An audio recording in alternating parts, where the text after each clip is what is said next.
Hello students, कैसे हैं आप लोग। आई एम अभिषेक सक्सेना और हम लोग पढ़ रहे हैं केमिस्ट्री का chapter number 1 some basic concept of chemistry. तो लास्ट लेक्चर में हम लोगों ने बात की थी मोल कॉन्सेप्ट की। आई थिंक आपको समझ में आया होगा। उससे रिलेटेड क्वेश्चन आपको सॉल्व करना पड़ेगा, तब ही जाकर आप उस पर कॉन्फिडेंस होंगे, तभी आपको वो समझ में आएगा। अदरवाइज टॉपिक तो समझ ही चुका है लेकिन क्वेश्चन सॉल्व करना नहीं जमेगा। तो एक्सरसाइज में 2-3 क्वेश्चन है, आप ट्राई करेंगे उसे सॉल्व करने के लिए। फिर भी कोई डाउट होता है तो आप मुझे कमेंट में बताओ कि नहीं समझ में आ रहा है। चलो अब हम चलते हैं नेक्स्ट टॉपिक पर, जिसका नाम है percentage composition. It is also a very important topic. See, इस चैप्टर के जितने भी हम छोटे छोटे टॉपिक पढ़ रहे हैं वो सारे के सारे टॉपिक इन फ्यूचर मतलब आने वाले चैप्टर्स में कहीं ना कहीं काम पर आएंगे, इसलिए आपको ध्यान में रखना है। अब ये परसेंटेज कंपोजिशन ऐसा कहीं पर यूज नहीं होने वाला। ये परसेंटेज कंपोजिशन इस चैप्टर में और इसके बाद वाला चैप्टर वहीं पर 2 जगह नाम आएगा, उसके बाद कहीं नहीं यूज होगा, लेकिन फिर भी इंपॉर्टेंट है। सो परसेंटेज मतलब परसेंटेज कंपोजिशन लिखा है मैंने उसको, ठीक है। अब परसेंटेज कंपोजिशन का मतलब होता है कि एक सब्सटेंस है, कोई भी एक कंपाउंड है, हमारे पास, जैसे वाटर है, कार्बन डाइऑक्साइड है, मीथेन है, H2SO4, कोई भी आप कंपाउंड ले सकते हो। कंपाउंड तो हमारे पास दुनिया में बहुत सारे, millions of compounds are present. तो इसमें से कोई भी कंपाउंड का अगर मैं एग्जांपल लेता हूँ, जैसे कि मैं लेता हूँ H2O, क्योंकि हमारे सबसे करीब का रिश्तेदार है ये वाटर, है ना, सबसे प्यारा है हमारे लिए। तो इस वाटर में हाइड्रोजन कितना परसेंट है, ऑक्सीजन कितना परसेंट है, अगर हम कैलकुलेट करेंगे तो उसको हम बोलेंगे percentage composition of that element in the compound. See, क्या बोला मैंने, percentage composition of the element in the compound. मतलब जैसे मैंने बोला कि परसेंटेज कंपोजिशन ऑफ हाइड्रोजन, तो ये हाइड्रोजन इस कंपाउंड में कितना परसेंटेज है, ये हाइड्रोजन इस कंपाउंड वाटर कंपाउंड में कितना परसेंट है। क्या बात समझ में आ रही है।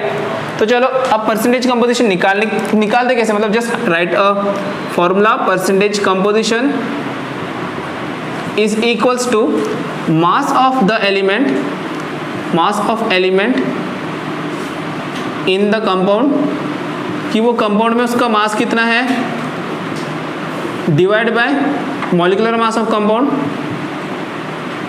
मॉलिक्यूलर बोलो या मोलर मास बोलो, दोनों सेम ही होता है। Molecular mass of compound multiplied by 100। क्या कहा मैंने, उस एलिमेंट का मास, जितना भी वो एलिमेंट प्रेजेंट होगा उसका mass divide by total compound का मास कितना है, मल्टीप्लाइड बाय 100। चलो एग्जांपल के लिए percentage composition of hydrogen in water निकालते हैं। तो percentage composition of hydrogen in water, इस तरीके से आपको लिखना पड़ेगा, क्योंकि हाइड्रोजन का परसेंटेज हम वाटर में निकाल रहे हैं। तो देखो हाइड्रोजन का मास कितना है, देखो 2 इंटू हाइड्रोजन, 2 हाइड्रोजन है, डिवाइड बाय पूरा इसका मास निकालना पड़ेगा, 2 इंटू हाइड्रोजन प्लस ऑक्सीजन, कैसे आएगा, इंटू 100, है ना।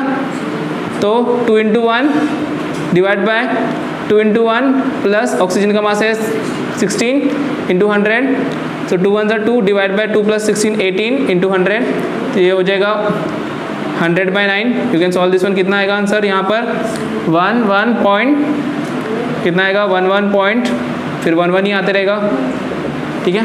परसेंटेज 11.11%, समझ में आ रहा है। वैसे ही हम ऑक्सीजन का परसेंटेज निकालेंगे। सी, हर एक एलिमेंट, जितने एलिमेंट प्रेजेंट होंगे वहाँ पर, उन सभी का हम परसेंटेज निकाल सकते हैं। ऐसा नहीं कि सिर्फ हाइड्रोजन का निकालेंगे। ऑक्सीजन का परसेंटेज, अब आप थोड़े से ज़्यादा होशियार हो तो मैं यहाँ पर एक छोटी सी ट्रिक बता सकता हूँ कि परसेंटेज हमेशा टोटल 100 होता है कोई भी। अब देखो इसमें हाइड्रोजन और ऑक्सीजन ही है, 2 ही है, तो अगर हाइड्रोजन का 11.11% है तो ऑक्सीजन का रिमेनिंग 100 में से माइनस कर दूंगा, मैं कर सकता हूँ।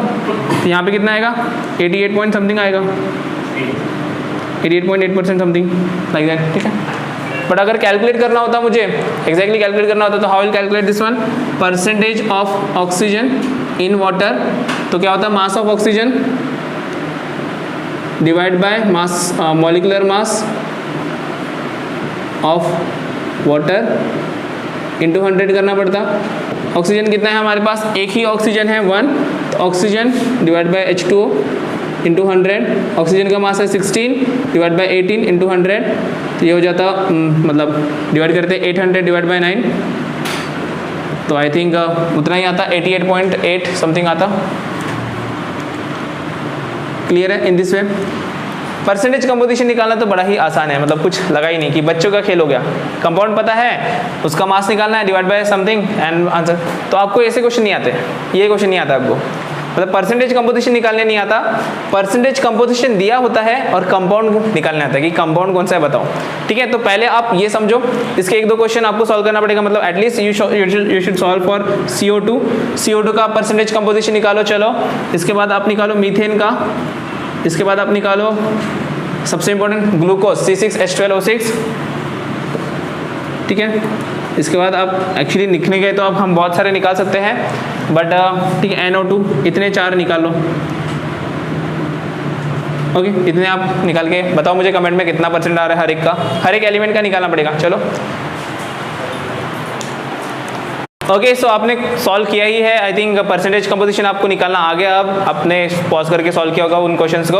अब हम बात करते हैं थोड़ा नेक्स्ट लेवल पे। जैसे कि मैंने आपसे कहा था कि परसेंटेज कंपोजिशन के डायरेक्ट क्वेश्चन बहुत कम चांसेस से आएंगे, मतलब 11th में आ सकते हैं लेकिन 12th में या एंट्रेंस में डायरेक्ट क्वेश्चन नहीं आएगा। उसका उल्टा क्वेश्चन आता है। उल्टा मतलब परसेंटेज कंपोजिशन दिया होता है और आपको निकालना होता है एग्जैक्ट कंपाउंड का फॉर्मूला। बात समझ में आ रही है क्या? अभी क्या था, मॉलिक्यूलर फॉर्मूला दिया होता था, उसमें से हम लोग निकालते थे परसेंटेज कंपोजिशन। आपको अब दिया होगा परसेंटेज कंपोजिशन, उसमें से निकालना है मॉलिक्यूलर फॉर्मूला। लेकिन वहां पर एक ट्रांजिशन मतलब एक बीच का टर्म आता है, उसे पहले देख लेते हैं और फिर हम कन्वर्शन बात करते हैं। तो सबसे पहले मैं एक टर्म बता देता हूं आपको, उसका नाम है एम्पिरिकल फॉर्मूला। सो एम्पिरिकल फॉर्मूला से पहले मैं आपको एक चीज बताता हूं, मॉलिक्यूलर फॉर्मूला। अब ये नाम तो आपने सुना ही हुआ है, molecular formula, molecular formula and दूसरा होता है एम्पिरिकल फॉर्मूला। अब बच्चों फॉर्मूला मतलब क्या होता है, इतना आपको शायद आप लोग बचपन से पढ़ते आ रहे हो। फॉर्मूला किसी भी कंपाउंड का फॉर्मूला मतलब उसका सिंबल फॉर्मूला। जैसे सोडियम को मैंने Na लिख दिया तो Na formula for sodium, formula for sodium chloride is NaCl। मतलब कोई भी कंपाउंड का अगर हम सिंबॉलिक रिप्रेजेंटेशन करते हैं उसको हम फॉर्मूला बोलते हैं। But what this formula tells us, वो फॉर्मूला हमें क्या बताता है? जैसे NaCl बोला मैंने, तो NaCl is a molecular formula for sodium chloride, है ना। तो एक मॉलिक्यूलर फॉर्मूला हमें क्या बताता है? Molecular formula is the representation of compound. सबसे पहले क्या बोल सकता हूं मैं? It is the representation of compound, the representation of compound which gives the information about. अब मॉलिक्यूलर फॉर्मूला हमें दो इंफॉर्मेशन देता है। पहला इंफॉर्मेशन देता है, जैसे मैंने NaCl बोला तो sodium chloride is made up of NaCl, तो NaCl से हमें क्या पता चलता है कि सोडियम क्लोराइड में दो एलिमेंट है NaNCl। तो it gives us information about first information क्या देता है? The elements present in the compound, elements present in the compound, कि उसमें कौन से एलिमेंट प्रेजेंट। सी मॉलिक्यूलर फॉर्मूला कंपाउंड का ये होता है, एटम एलिमेंट का नहीं होता। एलिमेंट का तो हम सिंबल बोलते हैं, जैसे सोडियम है तो सोडियम मेटल का सिंबल Na, उसका मॉलिक्यूलर फॉर्मूला नहीं बोलते। जो भी कंपाउंड्स होते हैं जैसे सल्फ्यूरिक एसिड, तो H2SO4 is the molecular formula for sulphuric acid. तो जो कंपाउंड होते हैं उसका जो रिप्रेजेंटेशन रहेगा उसी को हम मॉलिक्यूलर फॉर्मूला बोलते हैं। एंड वो मॉलिक्यूलर फॉर्मूला रिप्रेजेंटेशन है कंपाउंड का, क्या रिप्रेजेंट करता है और क्या इन्फॉर्मेशन देता है? सबसे पहला इन्फॉर्मेशन कि हमें पता चलता है कि उसमें एलिमेंट्स कौन से। जैसे सल्फ्यूरिक एसिड बोला तो क्या उसमें हमको पता चल रहा है कि कौन से एलिमेंट्स है? सल्फ्यूरिक एसिड नहीं, लेकिन मैं बोलूंगा H2SO4 तो उसमें आपको पता चलेगा कि हाइड्रोजन है, सल्फर है और ऑक्सीजन है। तो from the molecular formula you can know which elements are present. Secondly, अब दूसरा इंफॉर्मेशन क्या देता है? सोचो, अब हम परसेंटेज कंपोजिशन निकाल रहे थे, अगर वहां पर हमारे पास में H2O में सिर्फ HO लिखा होता तो क्या हम परसेंटेज कंपोजिशन निकाल पाते हाइड्रोजन वाटर का, H2O का? नहीं। मतलब मॉलिक्यूलर फॉर्मूला में एग्जैक्ट एलिमेंट्स की क्वांटिटी भी लिखी होती, नंबर ऑफ एलिमेंट्स, मतलब how many percentage composition of element. क्या बात समझ में आ रही? एग्जैक्ट नंबर ऑफ एलिमेंट और exact quantity of element present. Exact number होता है कि रफ नंबर होता है? कुछ भी रफ में लिख देते हैं, HO H2O, कुछ अपने मन से लिखते हैं क्या? नहीं, it is the exact value of the element. कितने एलिमेंट कितनी क्वांटिटी में प्रेजेंट है वो एग्जैक्ट वैल्यू हमें पता होती है, अपने मन से नहीं लिखते। बात समझ में आई? अब देखो, ये हुआ हमारा मॉलिक्यूलर फॉर्मूला। इसका एग्जाम्पल मैं लिखता हूँ यहाँ पर। हम अगर एग्जाम्पल लिखते हैं, H2O एक एग्जाम्पल हुआ, CO2 एक एग्जाम्पल हुआ, C6H12O6 हमारा एग्जाम्पल। अभी जो मैंने लास्ट क्वेश्चन में जितने भी एग्जाम्पल दिए थे, यहाँ पे और एग्जाम्पल लिखता हूँ क्योंकि मुझे कंपेयर करना है इन दोनों को, इसलिए थोड़े से एग्जाम्पल और ऐड करता हूँ मैं। जैसे कि हमारे पास है C2H6 है, चलो C3H9 है suppose, let us take example, ठीक है। इतने सारे एग्जांपल है, ठीक है। अब चलो हम बात करते हैं एम्पिरिकल फार्मूला। ये सारे हुए हमारे मॉलिक्यूलर फार्मूला, ये सभी के क्या हो गए, ये हमारे सब मॉलिक्यूलर फार्मूला हो गए। अब हम बात करते हैं एम्पिरिकल फार्मूला। अगेन ये फार्मूला है, मतलब रिप्रेजेंटेशन रहने वाला है। फार्मूला लिखा है ना एम्पिरिकल फार्मूला, मतलब ये भी रिप्रेजेंटेशन रहने वाला है। Again I will write it is the representation of compound, the representation of compound, the representation of compound. अब रिप्रेजेंटेशन है तो फिर से ये कुछ ना कुछ इंफॉर्मेशन देने वाला है, which gives the information, which gives the information about. अब किसकी इंफॉर्मेशन देता है, अब क्वेश्चन आता है कि इंफॉर्मेशन देते हैं, तो अब मॉलिक्यूलर फार्मूला तो सब पता चल गया था, तो एम्पिरिकल फार्मूला क्यों आया, तो पहला तो सेम रहेगा कि उसमें कौन से एलिमेंट प्रेजेंट है। इट विल टेल अस कि इसमें कौन से एलिमेंट प्रेजेंट है, तो elements present in the compound क्या होगा, elements present in the compound, कि इस कंपाउंड में कितने या कौन से, कितने नहीं कौन से कितने के लिए, तो ये था क्वांटिटी। हाउ मेनी के लिए हमारे पास मॉलिक्यूलर फार्मूला है कि कितने क्वांटिटी प्रेजेंट है, लेकिन एलिमेंट भी पता चल जाएगा, एम्पिरिकल फार्मूला से भी एलिमेंट पता चलेंगे। लेकिन यहाँ पर मॉलिक्यूलर फार्मूला में एग्जैक्ट क्वांटिटी पता चल रही थी, एम्पिरिकल फार्मूला में एग्जैक्ट क्वांटिटी नहीं पता चलती, सिंपल होल नंबर रेशियो मिलता है। यहाँ पर हमें मिलता है simple ratio, simple whole number ratio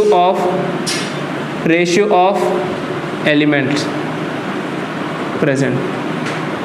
कुछ समझ में आया, simple whole number ratio present, कुछ समझ में नहीं आया कि क्या रहेगा एम्पिरिकल फार्मूला। तो चलो एग्जांपल से बताता हूँ कैसे रहेगा। देखो यहाँ पर H2O है, H2 है, तो H2 का मॉलिक्यूलर फार्मूला है। अगर मुझे इसको एम्पिरिकल फार्मूला में कन्वर्ट करना है तो इसका एक सिंपल रेशियो बनाना पड़ेगा, लेकिन H2 का पहले से ही सिंपल रेशियो है 2:1। क्या मैं 2:1 को और छोटा कर सकता हूँ, नहीं, तो इसका एम्पिरिकल फार्मूला भी H2 ही रहेगा। बात समझो। CO2 में कितना रेशियो है, 1:2, कार्बन 1 है, ऑक्सीजन 2, क्या इसका रेशियो कम कर सकता हूँ मैं 1:2 को, नहीं, तो ये भी CO2 ही रहेगा, इसका भी एम्पिरिकल फार्मूला CO2 रहेगा। जो मैं ब्लू से लिख रहा हूँ वो एम्पिरिकल फार्मूला है, बात समझो। अब देखो C6H12O6 है, क्या मैं 6 को कम कर सकता हूँ, क्या तीनों के तीनों 3 से डिवाइड होते हैं, 3 से डिवाइड होते ना, तो इसको अगर मैं ऐसे लिख सकता हूँ, इसको मैं अगर 3 से डिवाइड कर दूँ, सिंपल होल नंबर रेशियो में बनाना चाहो, you know ratio and proportion आपने किया है तो आप सबसे छोटा रेशियो निकालते हो, जैसे 6:12:6 होता है, तो इसको आप कर देते 2:4:1, या फिर इसको 2, ये और छोटा हो जाए, 6 से डिवाइड हो जाएगा ये पूरा का पूरा 1:2:1, 1:2:1 हो जाएगा। तो मैं इसको लिख सकता हूँ CH2O, ये हुआ एम्पिरिकल फार्मूला ऑफ ग्लूकोज। इसको क्या बोलूंगा मैं, एम्पिरिकल फार्मूला ऑफ ग्लूकोज। बात समझ में आ रही क्या, कोई डिफिकल्टी इसमें? तो ऐसे ही आप क्या इन दोनों का एम्पिरिकल फार्मूला बता सकते हो मुझे। C2H6 का 2 से डिवाइड होगा तो क्या होगा, ये CH3।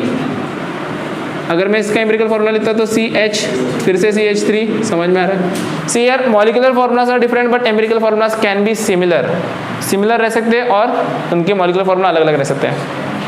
इसके ही अगर मुझे और कंपाउंड बनाना होता, इससे ये एम्पिरिकल फार्मूला लेकर मैंने यहाँ पर 6 से मल्टीप्लाई किया, अगर मैं इसको 3 से मल्टीप्लाई कर देता तो क्या बनता, C3H6O3 बनता। तो ये हुआ एम्पिरिकल फार्मूला, वो हुआ मॉलिक्यूलर फार्मूला। बात समझ में आ रही, मॉलिक्यूलर फार्मूला एम्पिरिकल फार्मूला समझ में आ गया, कोई डिफिकल्टी?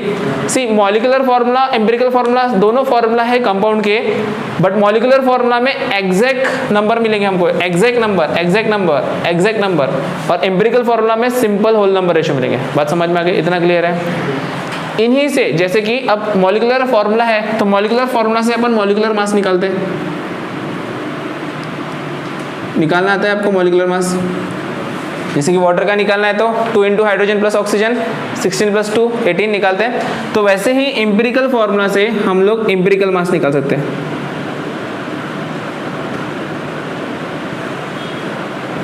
क्या हम एम्पिरिकल मास निकाल सकते हैं?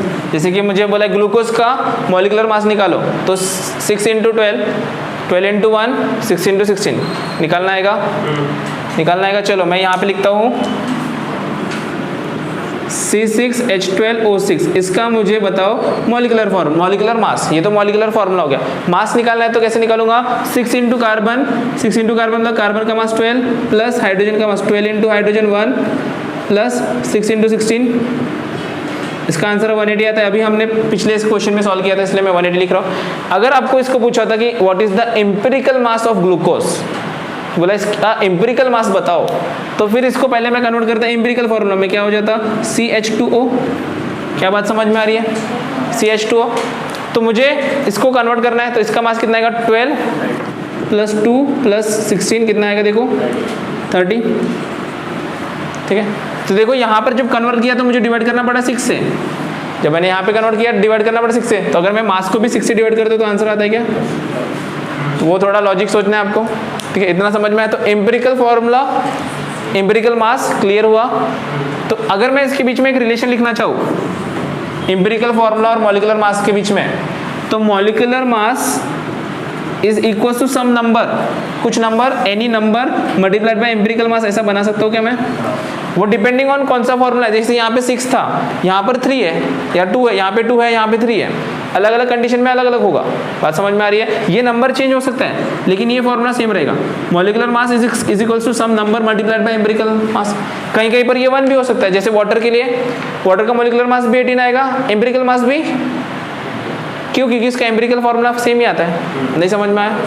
कोई डिफिकल्टी? पक्का? ओके, तो ये कॉन्सेप्ट यूज करके हम वो जो उल्टा वाला कन्वर्शन है वो हमें यूज करना है। तो ये कॉन्सेप्ट समझ में आएगा तब हम परसेंटेज कंपोजिशन से मॉलिक्यूलर फॉर्मूला ढूंढ सकते हैं, क्योंकि हमारे पास जो चेन आने की परसेंटेज कंपोजिशन से पहले हमको मिलेगा एम्पिरिकल फॉर्मूला और एम्पिरिकल फॉर्मूला से हमको मिलेगा मॉलिक्यूलर फॉर्मूला। बात समझ में आ रही है? तो पहले इसको नोट करेंगे और समझ में आया होगा, पसंद आ रहा होगा तो क्या करेंगे आप? वीडियो को लाइक, चैनल को सब्सक्राइब करेंगे एंड बेल आइकन पे क्लिक करके नोटिफिकेशन ऑलवेज ऑन, और सबसे इंपॉर्टेंट क्या करना है? शेयर करना है अपने फ्रेंड्स, फैमिली, रिलेटिव सबके साथ। ठीक है, चलो इसको नोट करते हैं एंड देन लास्ट वो इंपॉर्टेंट क्वेश्चन वाला सॉल्व करते हैं।